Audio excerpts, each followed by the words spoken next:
Hello everybody, we're going to do some 1 hour war games today. We're going to do my entire Doggerland force versus my dad's entire Albion force. In our alternate history setting, super heavy tanks have kind of become that's sort of the battlefield dream. So these big over-engineered steel hulks are sort of a symbol of a real push for dominance on the battlefield, and it's sort of like the logical conclusion of tank technology in our setting. This might be kind of a longer game, but I chose 1 hour war games to shorten it up a little bit. The table is a bit small, but we are working on that. Pretty soon, actually, I'm gonna have a room for all of this stuff. We're doing some renovating around here, and yeah, we'll have a much bigger table to work with. It's gonna be great. So, as you can see over here, these are completely equal forces.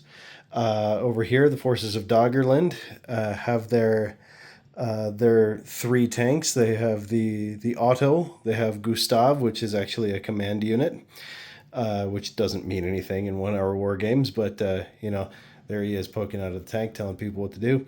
And they're super heavy, the Kraken. And over here, we didn't name any of the tanks over here, but those are some. I think those are Mark Fives. And they have their super heavy, which respectively, that is a Char 2CB on one side, and that is a Tog 1 on the other. So these big, stupidly gigantic, over-engineered tanks. So here we. Before we really get started, I feel like it would be prudent to get into some in-world or in-universe lore regarding tanks and the development of warfare. In this alternate history, it's sort of World War One-ish, or I like to call it World War whatever, because it's more just kind of historical warfare fantasy, that kind of thing. Now, regarding the super heavies specifically, this would mark a point in history where the super heavies have been deployed for the very first time. Tanks themselves are kind of big, awkward, mostly slow. People haven't really figured out a solid configuration for how tanks work. So, as you can see here, a lot of times tanks are just kind of like boxes on tracks with guns sticking out of the front, or you have sort of the typical British design over there with the Mark IVs. Super heavies have mostly been a home front propaganda set piece.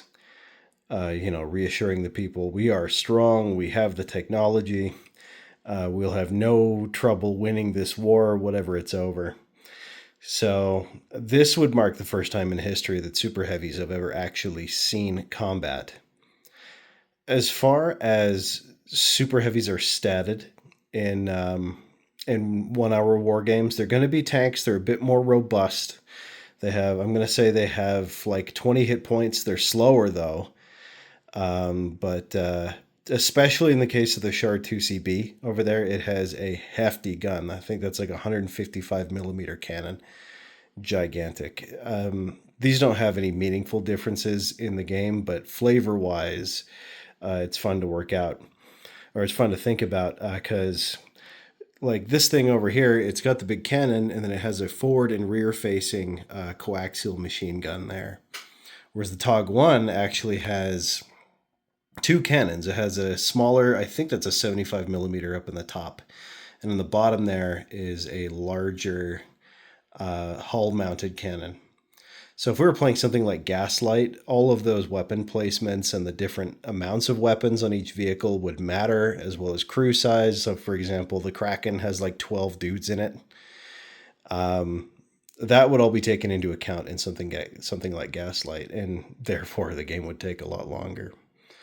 Yeah, it's just a little bit of the history. We're developing this alternate history setting for all these weird miniatures we're putting together. Okay, here's our setup. The scenario here is that we want to capture the town in the center. We do that by garrisoning a squad of infantry in there. Only infantry can enter the town, so the tanks are going to have to fight outside of it. We have some woods on either side. This counts as, I think I'm going to count it as some kind of partial cover. That's like homebrew, so anything behind it being shot at, if that thing's line of sight goes right through it, they take -2 hits. Tanks in this deal 2 more wounds than normal and take only half as long as it's infantry shooting at them. Tank on tank warfare, they take normal and don't deal extra wounds to each other, but they deal +2 to infantry. So in the case of the super heavies actually have, they have 20 maximum wounds instead of 15, but they only move 5 inches instead of the normal 9 afforded to normal sized tanks. So with that scenario, now we're going to roll off and see who goes first. I forgot to mention that the winner will be determined by the side currently holding the town by the time we reach 5 rounds. Units that are garrisoned inside the town have 360-degree vision and can fight in all directions and won't be paying attention to model facing. So here we go. So this is the roll for Doggerland. They get a 5. It's a bad one. And Albion gets a 10. So Albion will be making the first play. Okay, so Albion's made kind of a big push here. They haven't quite been able to get into the town to garrison, but they moved everything up. The only gun that's in range of anything is actually their Tog's gun. It's in range of pretty much all of this stuff here. So I think it's gonna try and make it's gonna try and hit the infantry, because without infantry, Doggerland has no chance of actually capturing the town. So remember that that has +2 on wounds there. So it's actually going to hit this group because they're the ones closer to the town. So it's whatever I roll +2. Whew, 7. So let's see. That's 2 down and 1 wounded. So we already lost 2 models over on the Doggerland side. And that was the only attack they could actually make. So we are going to head over to the Doggerland side now and see if they can get some revenge. Okay, it kind of makes me feel like that whoever goes second has something of an advantage, because if they move in like this, you see Doggerland has a lot of return fire to do. So I'll explain kind of what happened here. The super heavy Kraken is coming up this way, and it's probably going to repeat the same strategy. I imagine the crew is going to put a shot into that group of guys out there. This group of infantry is lining up behind Gustav so that they can't be shot at by these guys. The 3 remaining soldiers in this unit are making a mad dash for the town and are going to meet up with this unit of guys also running for the town. This unit of guys over here is lining up to fight this detachment over here using the Kraken as cover. So here we go. We are going to start by having these two GTs here are going to open fire on, I think they're actually going to focus fire on this Mark IV over here. So they open fire with the 75 millimeters, starting with auto. Now remember, this is normal damage, armor versus armor.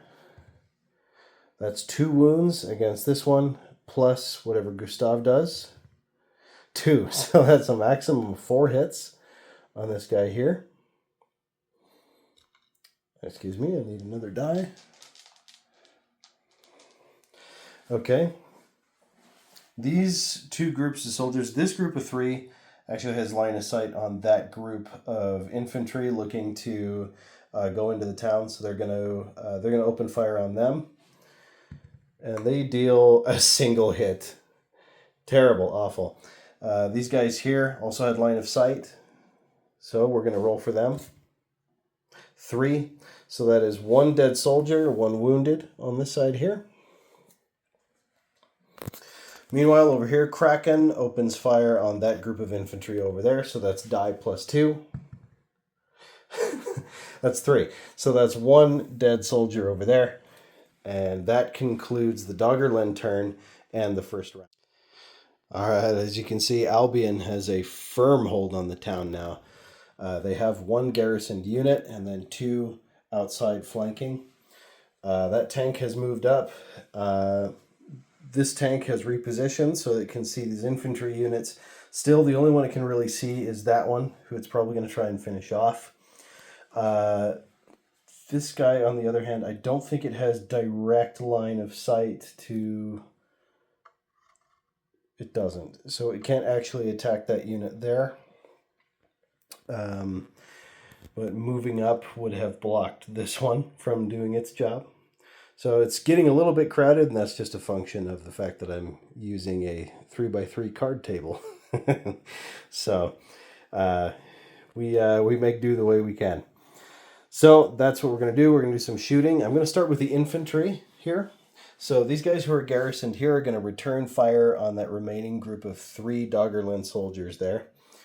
So they get, a 5. Okay, so that's 1, 2. That's another dead one.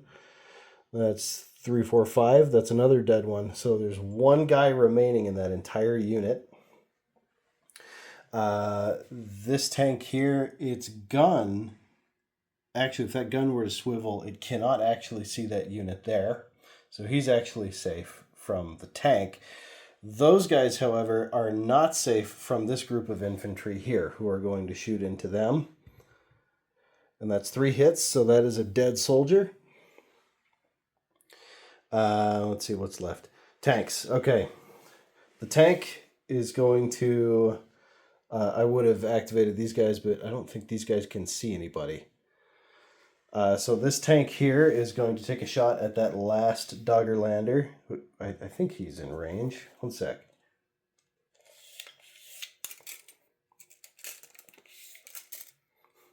So I had to use my mouth there for a second. So from the gun upward, he looks like he's mostly in range, unless I'm seeing that from a weird angle, but he's going to take a shot. Actually, he literally can't not kill him, so that guy is just dead. Meanwhile, the big Tog is actually going to shoot into this command tank here, the Gustav. And he gets 3 hits on the Gustav.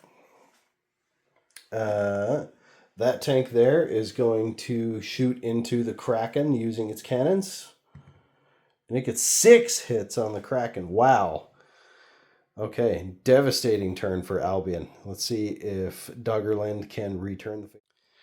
Okay, so as we can see here, fighting is starting to break out in the streets of this town as the Doggerland troops begin to storm the streets.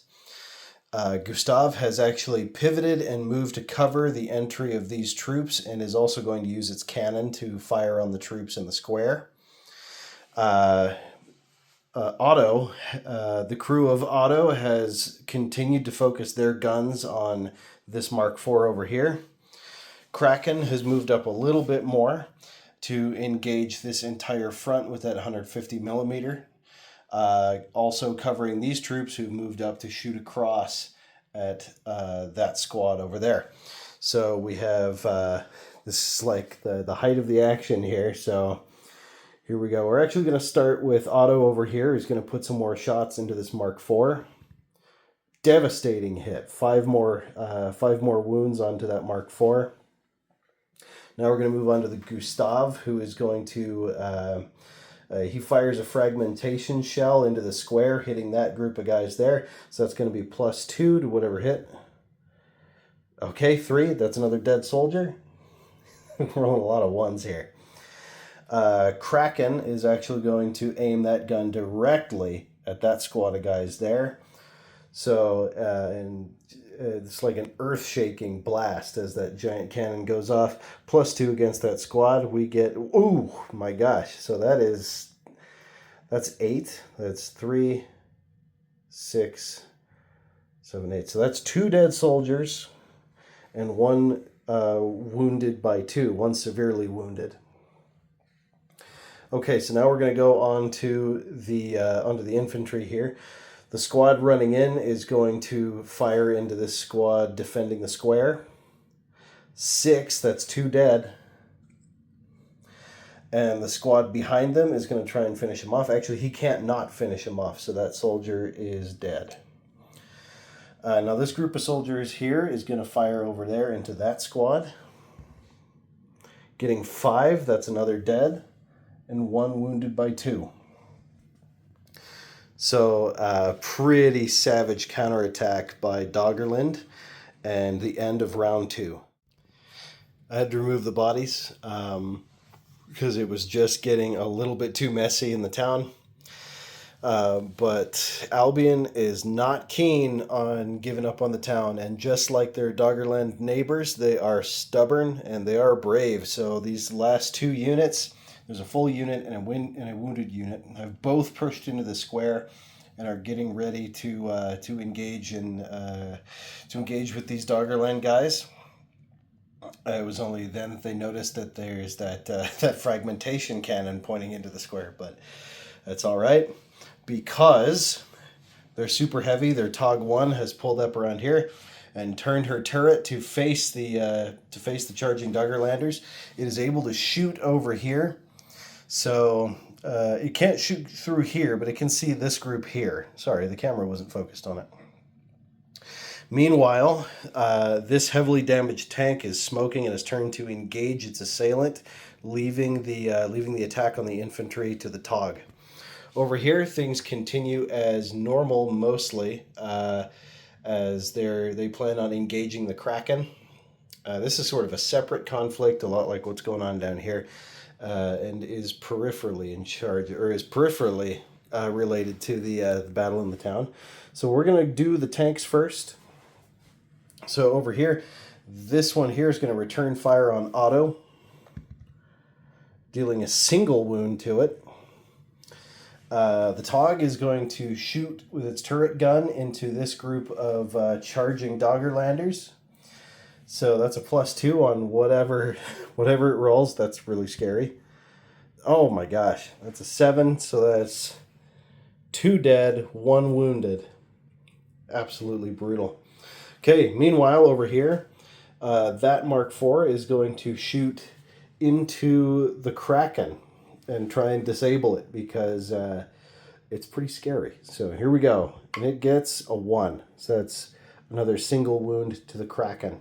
So now let's go into these infantry units here.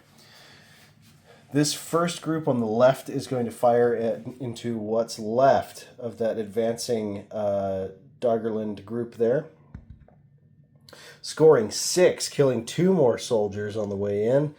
That's absolutely brutal. There's still 1 left, which will then be promptly finished off by that guy there. This group of...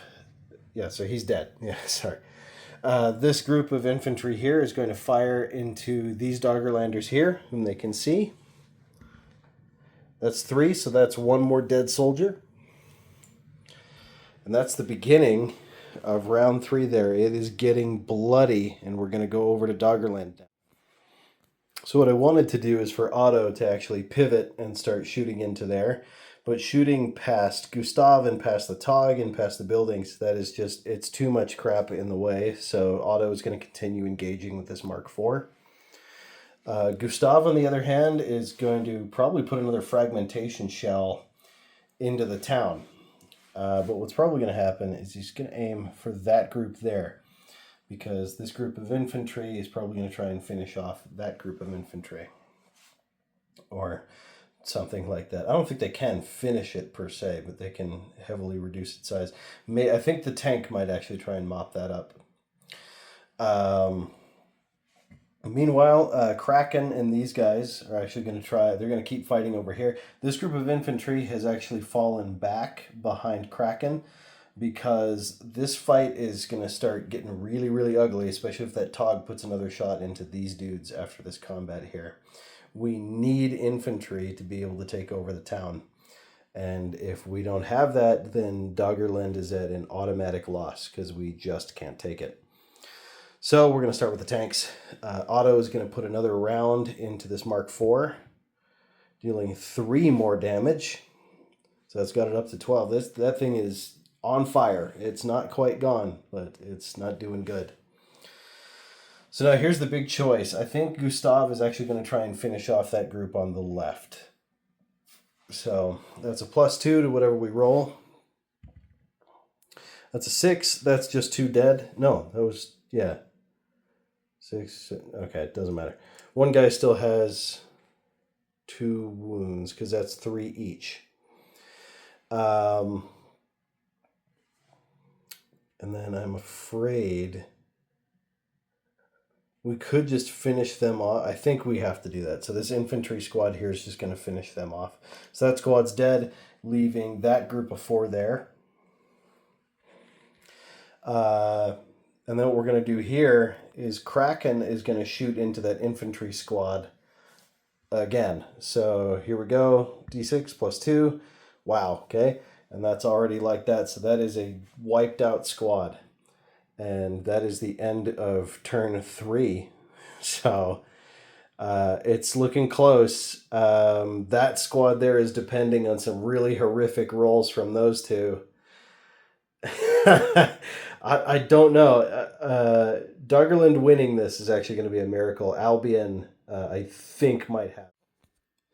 Yeah, I'm pretty sure Albion has this in the bag because the only real change here was that this tank turned and is looking in here at these guys. So these guys are going to have a squad of infantry, the Tog, and a Mark IV putting a bunch of shots into them. If these guys die, then we're counting on this group of 3 remaining dudes over there. Let's just see how it goes. Let's execute this in the normal order I've been doing. So we're going to have this extremely damaged Mark IV firing into auto, dealing 4 hits. Now we're... here comes the pain. The Tog is going to shoot into that group of infantry there. D6 +2. Oh my gosh. Yeah, that's just 2 dead guys right there, and 1 guy wounded by 2. Okay, the next tank is also going to shoot into him. +2. 6. That's 4, 5. Yep, that squad is wiped. Yeah, that's not looking great.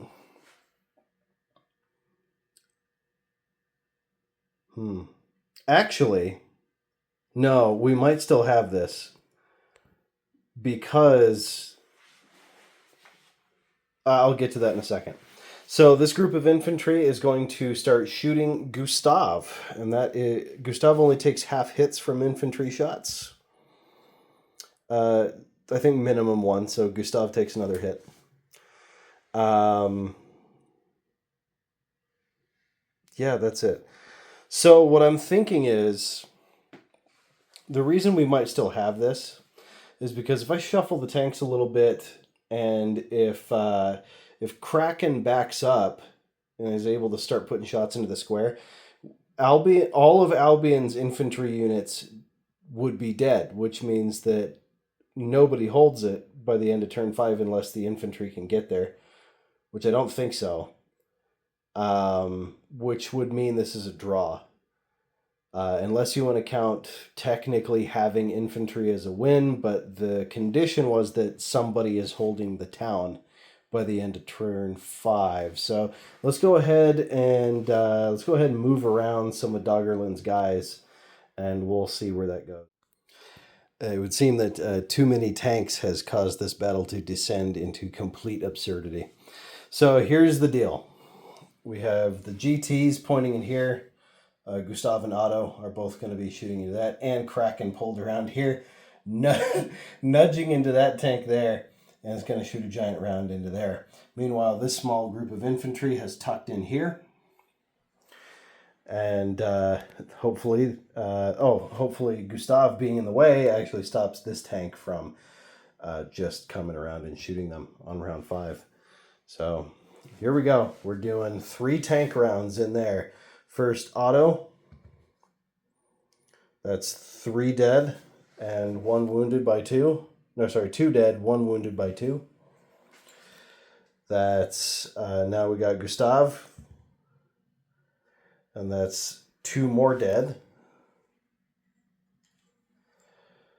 And now we got one wounded, and it can't not be killed. So that entire squad is wiped by those 3 tanks.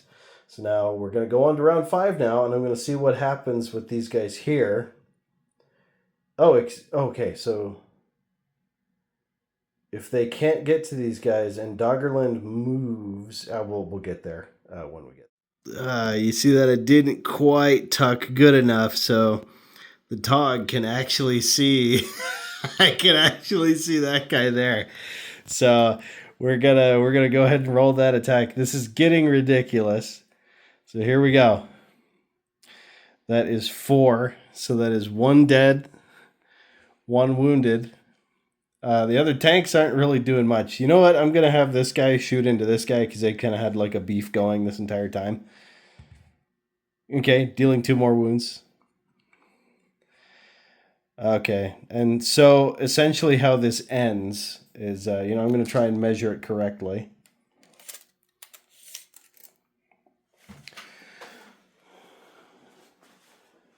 This group of guys was almost completely wiped out. If they can get, they can. So these guys would tuck around the building and into the square. This should say 5. Which means technically Doggerland won, if only barely. If that thing had rolled any higher, or I don't know, that could have gone so wrong.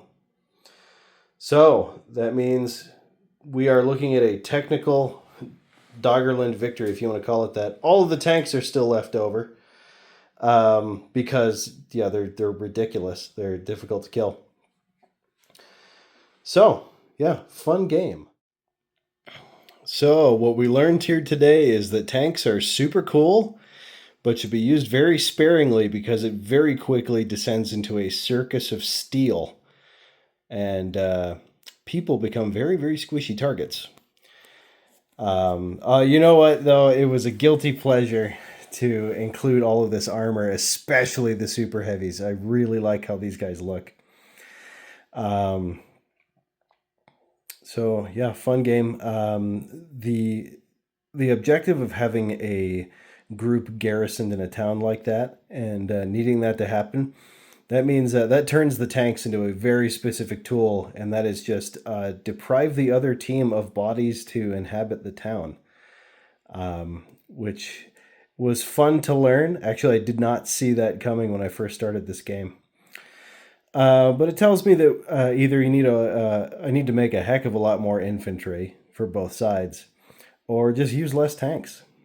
Both of which are painful because painting infantry is painful, and using not tanks is also painful.